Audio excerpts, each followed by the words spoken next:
Mga kapuso, suspendida po ang klase sa lahat ng antas sa buong Bohol hanggang Miyerkules po dahil sa pinsala ng lindol. At pinag-isipan naman ng COMELEC kung itutuloy o ipagpapaliban ang barangay elections. Nakatutok si Ruth Cabal.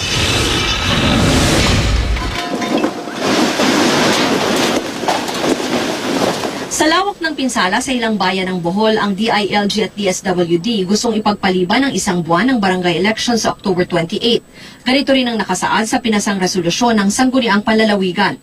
How many teachers and families of teachers were affected and how many schools also were affected? These are people that will be manning, and most especially barangay captains and barangay local officials are in the front line now of saving lives and retrieving. Isa itong Immaculate Conception Church dito sa Baclayon sa mga simbahang nagtamo ng pinakamatinding pinsala mula sa lindol. Wala pang 100 metro mula rito ang isang eskwelahan na nagsisilbing voting center. Nagtamo rin ng konting pinsala ang ilang bahagi ng eskwelahan na yan. Mismong si COMELEC Chairman Sixto Brillantes ang nag-inspeksyon ng Baclayon Central Elementary School na gumuho ang bahagi ng pader. Ang isa pang eskwelahan sa harap nito may mga bitak sa pader at sahig.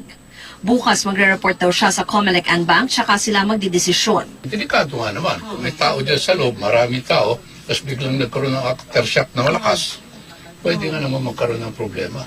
We're looking at three scenarios. We postpone all, we proceed with all, or we split. Sa ibang bayan tulad ng Loon at Sagbayan, maraming paaralan din ang tuluyan ng gumuho at di na magagamit. Sa tala ng DepEd Bohol, 357 ang nasirang mga paaralan. Mahigit 100 dito ang totally damaged. Kaya suspendido muna ang klase sa probinsya sa lahat ng antas hanggang Miyerkules, October 23. Mula rito sa Bohol, Ruth Cabal, Nakatutok, 24 Oras.